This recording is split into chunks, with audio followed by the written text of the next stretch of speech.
Hello and welcome to the Cap Psych Pod. I'm Kristen Davey, Operations Manager here at Capital Psychological. Today we're joined by Matthew Champ, Registered Psychotherapist. Matthew studied criminology and psychology in university, with a focus on addictions and substance abuse. He has been involved in the mental health counseling field since 2010 and has been at our clinic for just about 2 years now. Matthew has worked with people from all walks of lives, ages, and backgrounds, including both institutional and private settings. Today we'll be covering some specific questions on the topic of addiction, including the stages of addiction as well as the 5 Ds of alcoholism. Matthew, thanks so much for joining us today. Thanks for having me. No problem. So just before we jump into some specifics, can you tell us just like what exactly addiction is? Yeah, it's a big question. What is addiction, right? Because there's so much that goes into addiction. Addiction for the most part is a chronic relapsing disorder characterized by compulsive drug seeking. It's continued drug use despite harmful consequences, and it has long-lasting changes in the brain. So it's a little bit of a brain disorder as well as a mental illness at the same time, right? Because we have these intense cravings, but we lose our control over our ability to moderate how much we're using. And so like that's like the textbook definition of addiction, but there's so much more that can go into addiction. There's a journalist by the name of Johann Hari, and he did this amazing TED Talk called "Everything You Think You Know About Addiction Is Wrong."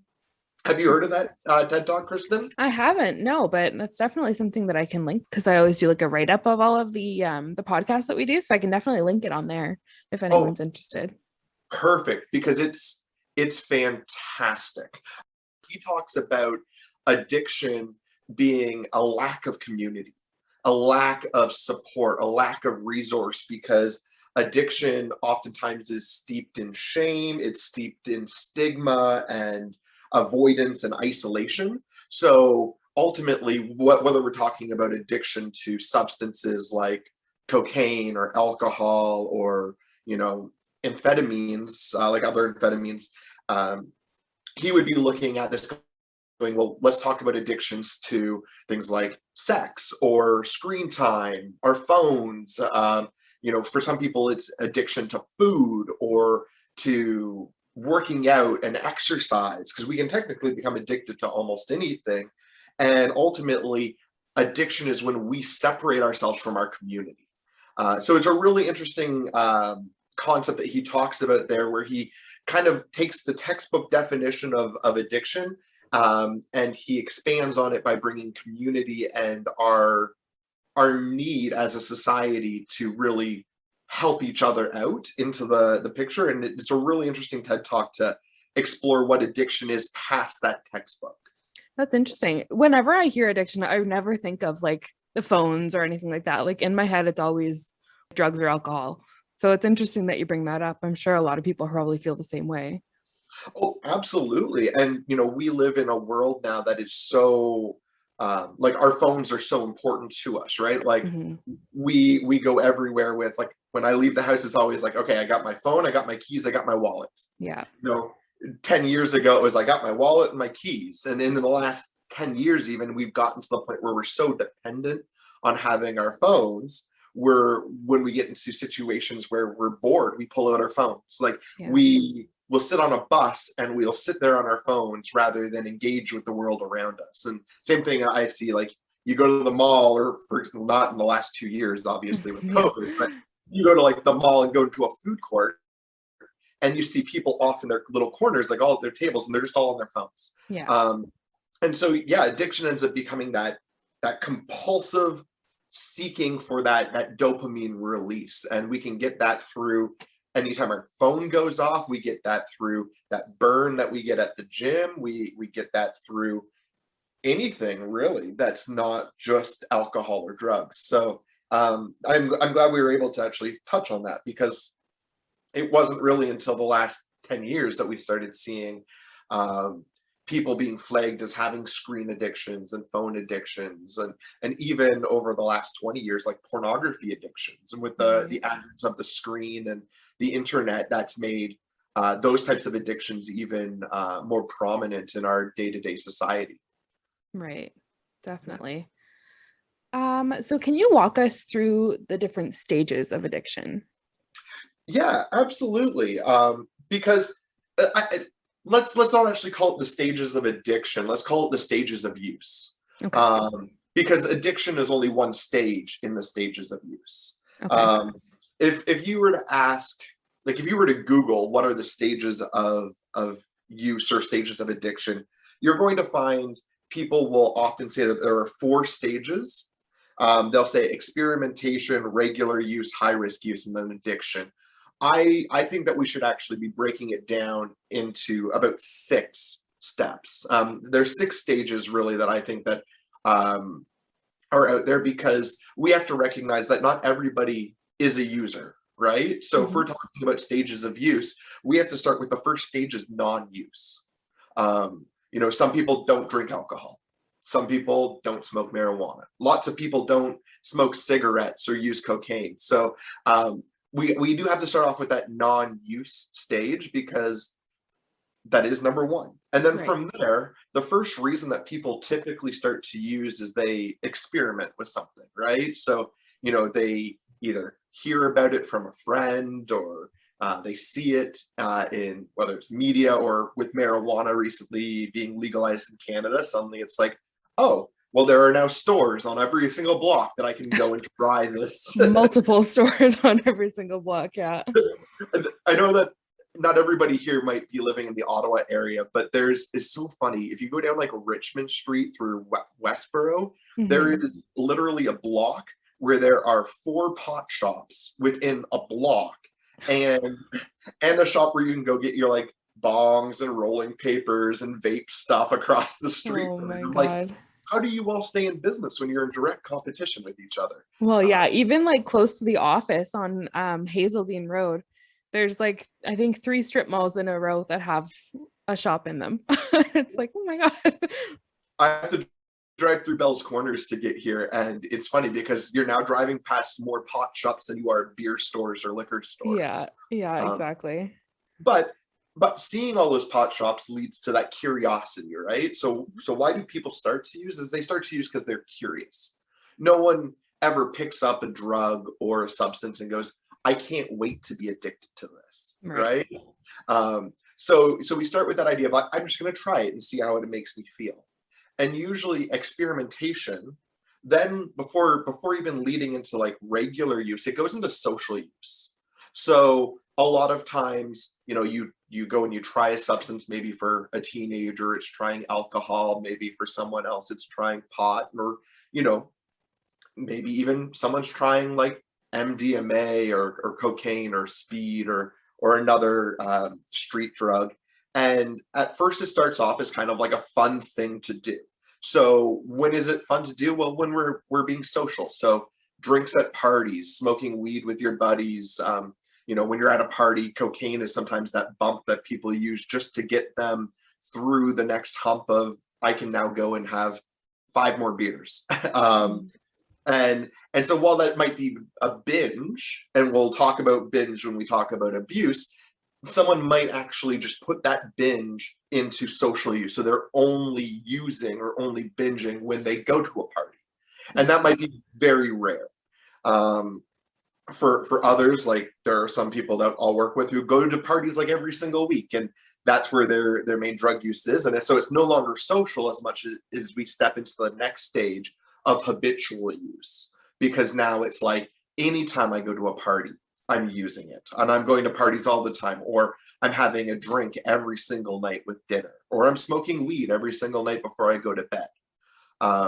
Habitual use doesn't necessarily mean that we're using it to get intoxicated. Like I said, a glass of wine at dinner or a beer at dinner is not going to lead to intoxication for the average person. Smoking a joint before going to bed may be more medical than it is, drug seeking. And so we can look at that habit and go, that there's a habit, but that habit doesn't necessarily mean that we are overusing or indulging to do damage. But once we realize that there is a habit forming, we have to be very wary of it, because it's very easy for a habit to slip into abuse. And abusive use is our next stage. Abusive use is ultimately that I am using to get intoxicated. I may not necessarily be chemically dependent on this substance, but I'm now drinking 3 or 4 beers every single night to get a buzz. I am now smoking weed to be high. I am using to feel that rush, get that dopamine release. And this is also an interesting stage, because you can be in the abuse stage while you are experimenting, while you're in the social stage, or while you're in the habitual stage, because of binges. Like, if we're saying that someone's a social user and they only go out to a party once every 2 or 3 months, and they use them, but when they do use, they get rip-roaring drunk or high out of their minds, we would then say, well, in this moment of use, you are in the abusive stage, because you're doing this to be intoxicated. Okay. And now there comes this fine line of abuse leads potentially to addiction. Not for everybody, but it can for some people, because the biggest difference between abuse and addiction is the need, right? The abuse is the want. I want to be intoxicated, versus addiction becomes that need. I need to be intoxicated. I work more at my baseline when I am high or when I am drunk. It becomes that idea of abuse may be impacting our lives with harmful consequences because of hangovers, but addiction would be, I need to get through my day by being drunk. I can't go to work without being drunk. I can't sit with the family without being drunk. I can't take care of my kid without being drunk. So it starts to take over that person's life, and it's no longer a choice. It becomes that necessity and that dependence part. So the biggest thing here is in acknowledging that when we're in an abusive stage of alcohol use or substance abuse, we really want to be checking in to make sure that I don't actually need this. Because once we hit that need, well, then it becomes hard to stop, because now our brain has started to change, our body has started to change physiologically to that response. And now we're only getting our big dopamine or serotonin releases when we use our substances, and not when we are doing the things that would normally release dopamine for the average person. I used to do these little prevention presentations, and I built a curriculum a few years ago that was working with a lot of grade 7 and 8 students. And when I was explaining the difference between substance abuse and addiction to them, I would often talk about the things that normally produce dopamine. So, if we go back in evolution days to caveman days, dopamine was released when we did something to survive, and it was to encourage us to keep doing that to survive. So, you drink some water, you survive. You eat some food, you survive. You have a good sleep, you survive. And that's what allowed our brain to release dopamine to make us feel good. Like, hey, you're surviving, have some of this feel-good juice and feel good. But as our brains have evolved, and as our world has become a world of stimulation, everything kind of releases dopamine, just different levels of it. So, living in Ottawa, we've got a lot of Ottawa Senators fans here. And if you're watching a Senators game and Senators score, your dopamine gets released and you feel good. And if the Senators win, you feel even better, because you get a lot more dopamine. We have so many more food options. We don't have to eat the same thing over and over again. So if pizza is your favorite food and you sit down and have pizza, your brain explodes with dopamine and it feels fantastic. Maybe you love to travel, and so going to a new place you've never been before, your brain explodes with dopamine and we feel good. But where addiction comes in is addiction takes down that dopamine release for our everyday things, and ultimately makes us dependent on getting our dopamine from our substance use or abuse. And so it's a really kind of interesting thing that our brain does there when we hit that addiction stage. Right. I feel like I've just kind of been rambling on there, and hopefully that made sense to everybody listening. No, it definitely makes sense. No, that yeah, it totally makes sense. You're good. Don't worry. I know that I've already thrown one YouTube video at y'all to take a look at, but if you want like a really good picture as to the stages of use that lead up to addiction, I would highly encourage you to on YouTube look up. It's a video called Nuggets, and it's done by a film company called Film Builder. And it's about this little kiwi bird, and this little kiwi bird ultimately finds this golden nugget. He drinks it, and when he drinks that golden nugget, he flies really, really high, and he feels so good. And then he goes and he finds another little nugget, and when he drinks that nugget, he flies really high again and feels so good, but he doesn't fly as quite as high as he did the first time. And as we progress, each time he finds a nugget, he drinks it and he flies high, but not as high as he did the last time. To the point where near the end, it's not doing anything. And the world is darkened around him. And the only thing that he can now see is the nugget. So the entire world is faded to black. And now the only thing that gets him through anything is this substance. And you actually see that he doesn't want to use it anymore.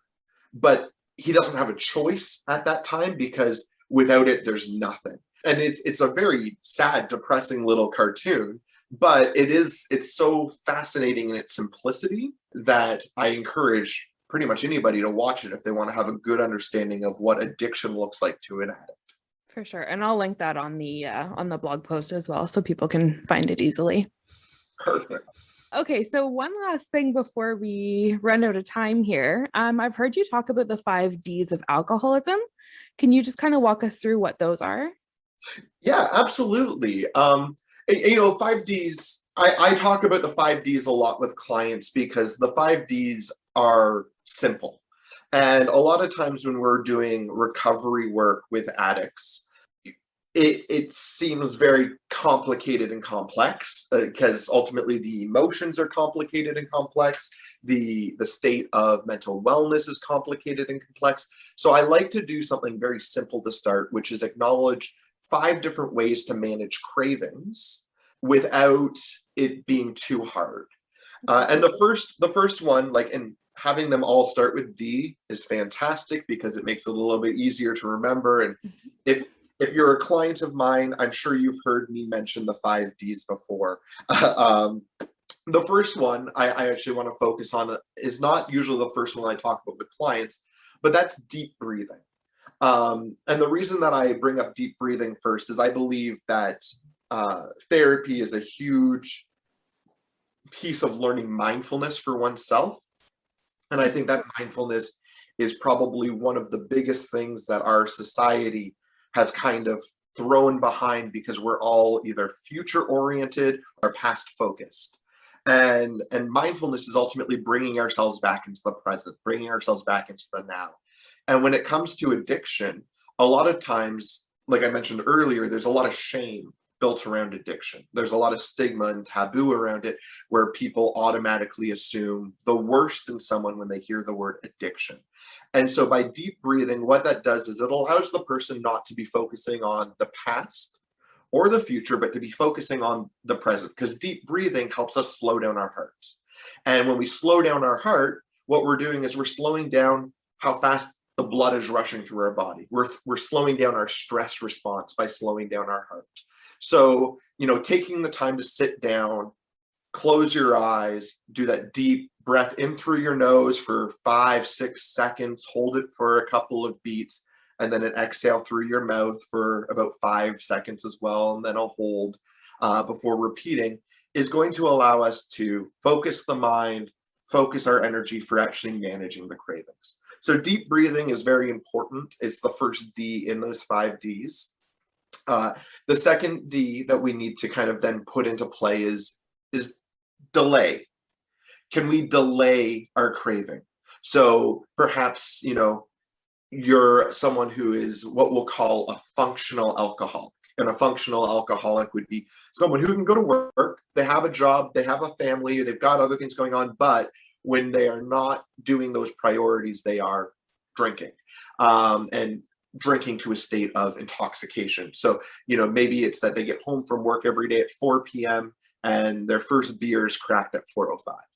And so the big thing is the delay. How long can I delay the start of my use? Because by delaying the start of our use, we actually do reduce the amount of harm that we're ingesting in that day. Maybe it's a reduction of a grand total of 1 beer in the long run, or 1 use. Maybe it becomes a reduction of 2 or 3. Even if that still leads to intoxication or that tipsy feeling or that buzzed feeling that the individual is looking for, we do know that simply reducing the amount that we ingest means that we've reduced the amount of harm that we are potentially facing. So, I always encourage people to start with 5 minutes or 10 minutes. And if you get that craving right away, you say, I'm going to wait 10 minutes. And that's where we kind of throw in our third D, which is distraction. What can I do to distract myself for the next 10 minutes or 15 minutes? Because the hope is that come the end of 10 minutes, the cravings have dropped a little bit and maybe the distraction has kicked in. So that way, we're not necessarily as tempted to go straight to the fridge and crack open a drink, or it just allows us to reset our delay for another 10 minutes. So I encourage people to find useful and productive things as distractions. So for some people, distractions might just simply be sitting down and watching something on Netflix. And that's a great delay as well, because, hey, you sit down and you watch something that's like 25 minutes long. We've delayed that use for 25 minutes and distracted our mind for that time. Perhaps it's distracting ourselves by going for a walk, taking a dog out for a walk. Maybe we've got a kid in the house, so maybe we're going to do some coloring with the kid and distract ourselves through our other priorities. Maybe it's distraction through music, or taking a hot shower or a hot bath and pampering yourself a little bit. Maybe it's simply going upstairs and reading for a little bit, or doing a little bit of a workout or an exercise, something that's going to allow you to get a bit of a dopamine release without necessarily feeling like you need to be continued using. Okay. And then from there, we go into, once again, these 5 Ds are very simple. Drinking water, drinking cold water. That's going to help calm down our heart as well. It's going to kind of come back into us and go, okay, we are consuming something. For some people that I work with, I'll tell them to keep a tub of vanilla ice cream in their freezer. And anytime that they get a craving, go and take a scoop of vanilla ice cream and let that cold, sweet ice cream just kind of trickle down the back of your throat. And it's going to help slow down the heart rate with how cool it is. It's going to slow down our thoughts. It's also going to just allow us to feel a little bit better. So that drinking cold water, or diving into some a little bit of a cold treat is a nice way of having another distraction or delay in play. And then the 5th D, which is probably the most important D, is discussion. And this allows us to have some semblance of accountability and community.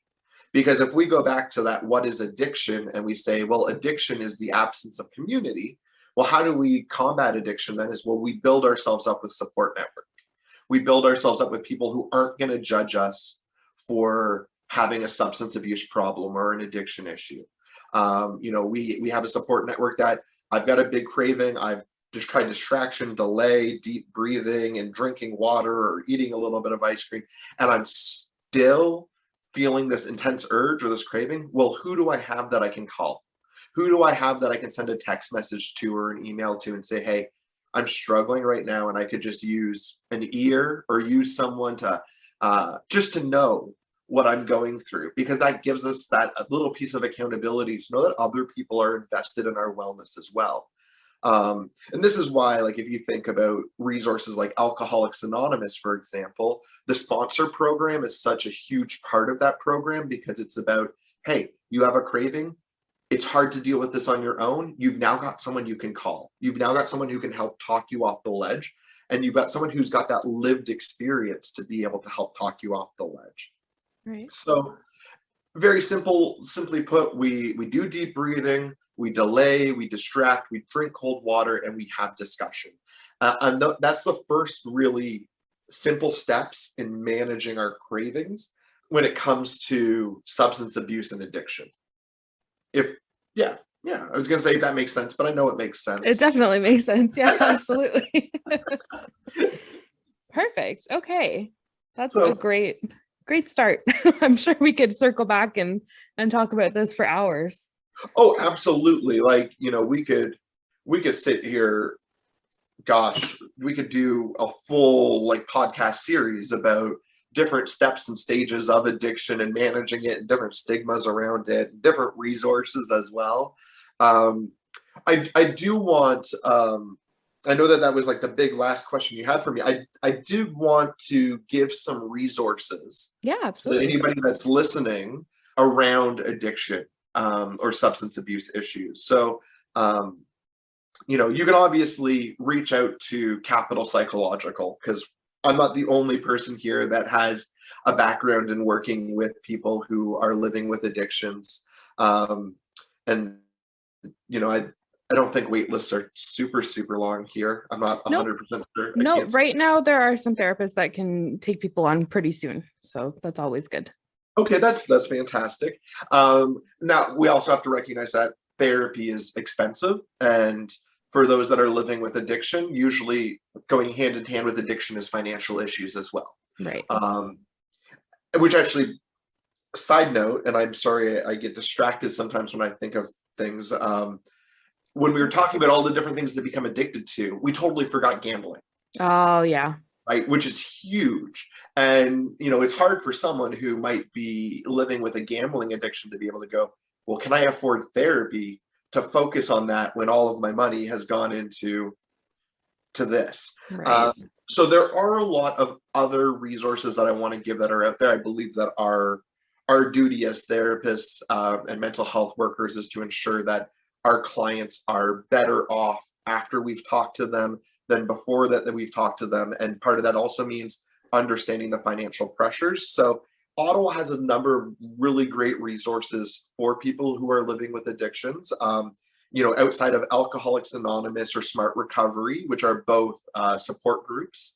AA does the 12-step program and is highly steeped in like evangelical Christianity. So that really pushes some people away from wanting to get into AA. And Smart Recovery has become a very good alternative to that. I always joke that Alcoholics Anonymous was made by middle-class, middle-aged white dudes for other middle-class, middle-aged white dudes. And so Smart Recovery, and as much as that's a generalization of AA, Smart Recovery has been a really good, diverse counter to AA for a lot of people. And I've seen a lot of good success with Smart Recovery groups. I believe that there's a good one that's being run out of the Royal Ottawa right now. Speaking of the Royal Ottawa Hospital, they have an amazing concurrent disorders program that is 100% free. All you need to do is call up the Royal Ottawa, ask to be transferred to the concurrent disorders program. They will have you go in, do an intake, and you can either do inpatient or outpatient there. But it is an intensive program. It's usually 4 to 6 weeks, and it's every day, all day. Okay. We in Ottawa have as well ORS, or I guess it's now called SAR, which is the Ottawa Addiction Referral Services. So if you don't know where to go, you can call up, I believe it's SAR, S-A-R, and they're attached to the Ottawa Withdrawal Management Clinic down on Montreal Road. And what they'll do is they'll do a long assessment with you. And after that assessment, they'll provide you options that fit within your budget or fit within, where your addiction actually currently lies. And, they might recommend something like Redowood Addiction and Family Services, which have programs for pretty much anyone between the ages of 8 to 98. They've got programs for family, for children, for teenagers. They've got a school-based program. They've got adult program. They've got a drug treatment court. They also have a gambling program, which is why I wanted to bring them up, because there aren't a lot of gambling programs in Ottawa, but they are one of the few gambling programs that is completely covered by the government. They might refer someone under the age of 24 to the Dave Smith Treatment Center, where that's inpatient treatment center for youth and young adults who are struggling. We also have the mental health crisis line, and the mental health crisis line is a 24/7 line, and they will be able to connect you with other resources as well. If you're looking at going into actual in-person treatment rehabilitation, Ottawa, well, it's Merrickville, has an amazing program called Newgate 180. That one is not free, unfortunately, but it's just a spectrum of different resources available. And a big one for parents who might have youth or young adults in the family who are living or struggling with substance abuse is there's the Parents Lifeline of Eastern Ontario. And this is such a fantastic organization. It is run by other parents who have had children with either serious mental health issues or serious addiction and substance abuse issues. And they have like a 24/7 crisis line. I believe their number is 613-321-3211. They also have like a youth group for these youth who might be suffering from substance abuse issues or mental wellness issues. They have one-on-one counseling available as well. A lot of great resources there at pleo.on.ca. So that's just like a start of some resources that are available. If anybody that's listening to this doesn't see their demographic being met in any of those resources, like feel free to reach out to Capital Psychological and let us know, and I will always be able to provide you with more resources along that path as well. Perfect. No, that's awesome. Thank you for sharing those. I'm sure that's going to be super helpful to at least somebody listening. I hope so, right? Like, yeah. And if you're listening to this and you're like, I don't have a problem with substance use or abuse or addiction, that's fantastic. My one big takeaway for you would be don't judge those that are living with it, because like I said up the top, nobody wakes up one day and goes, I can't wait to become an addict. Exactly. Addiction takes time to formulate. And we look at, even the criminalization of drugs and the war on drugs.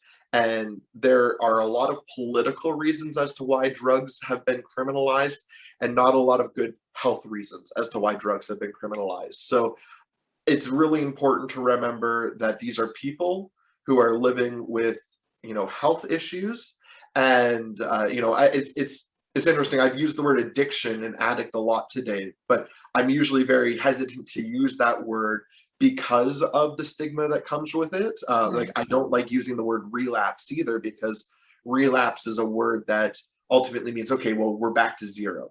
Mm-hmm. And when I think about, addiction or life as a race, I think of it like a marathon. And if you're running a marathon and you happen to stumble at mile 11, you don't go back to the beginning and start over again. You stand up, you pick yourself off, you dust yourself off, and you keep running. And when you beat that marathon, or when you finish the marathon, you go, hey, I ran an entire marathon and I only fell one time, or I only fell 4 times. And even if you fell 10 times, you still completed that marathon. And that's a huge thing to be supportive of, rather than going, oh, well, you've just thrown away a year of sobriety by making a mistake. So I try to be very careful around my language when I'm working with one-on-one. I use the word addiction and addict today because we are talking about addiction as a whole, but it is something too as well to kind of check ourselves around how we speak and the words we use, because the words we use really do have a lot of power when it comes to managing the stigma of substance abuse. Absolutely. No, that's wonderful.